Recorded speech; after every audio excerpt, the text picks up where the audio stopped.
ഭർത്താവിന് ജോലി വാഗ്ദാനം ചെയ്ത് 20-കാരിയെ ഹോട്ടൽ മുറിയിൽ വിളിച്ചു വരുത്തി. പെൺകുട്ടിയെ മുറിയിൽ പൂട്ടിയിട്ട് നിരവധി തവണ പീഡിപ്പിച്ചു. ഡൽഹിയിലെ പഹർഗഞ്ചിലാണ് ക്രൂരകൃത്യം നടന്നത്. പെൺകുട്ടിക്ക് 2 ദിവസം ലഹരിമരുന്ന് നൽകിയായിരുന്നു പീഡനം. ഒളിവിലായിരുന്ന പ്രതി സർഫറാസ് അഹമ്മദിനെ ഉത്തരാഖണ്ഡിൽ നിന്ന് പോലീസ് പിടികൂടി.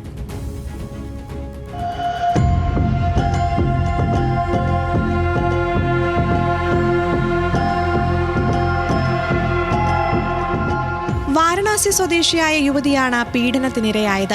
പഹർഗഞ്ചിലെ 2 ഹോട്ടലുകളിലായി യുവതിയെ പൂട്ടിയിട്ട് പീഡിപ്പിച്ചത് ഭർത്താവിന്റെ മുൻ സ്ഥാപന ഉടമയായ സർഫറാസ് അഹമ്മദാണ്. പകൽ സമയത്ത് ഹോട്ടൽ മുറിയിൽ പൂട്ടിയിടുകയും വൈകുന്നേരങ്ങളിൽ തിരിച്ചെത്തി ഭീഷണിപ്പെടുത്തി ലൈംഗികമായി പീഡിപ്പിക്കുകയും ചെയ്തെന്നാണ് യുവതി സർഫറാസിനെതിരായി പോലീസിന് മൊഴി നൽകിയിരിക്കുന്നത്.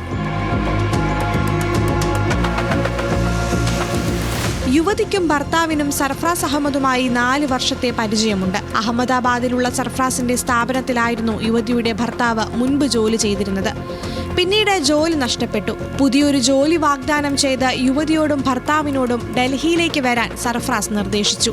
ഇരുവരെയും ആദ്യം പഹർഗഞ്ചിലെ ഒരു ഹോട്ടലിൽ താമസിപ്പിച്ചു. പിറ്റേന്ന് ബീഹാറിലെ ഒരു ഫാക്ടറിയിൽ ജോലി ശരിയാക്കിയിട്ടുണ്ടെന്നും അങ്ങോട്ട് പോകണമെന്നും ഭർത്താവിനോട് ആവശ്യപ്പെട്ടു. ഭർത്താവ് പോകുന്ന സമയം നോക്കി സർഫറാസ് യുവതിക്ക് ലഹരി മരുന്ന് ചേർത്ത് ഭക്ഷണം നൽകി. ബോധരഹിതയായ യുവതിയെ ലൈംഗികമായി പീഡിപ്പിച്ചു. 2 ദിവസമാണ് സർഫറാസ് ഇതേ രീതിയിൽ യുവതിയെ പീഡിപ്പിച്ചത്.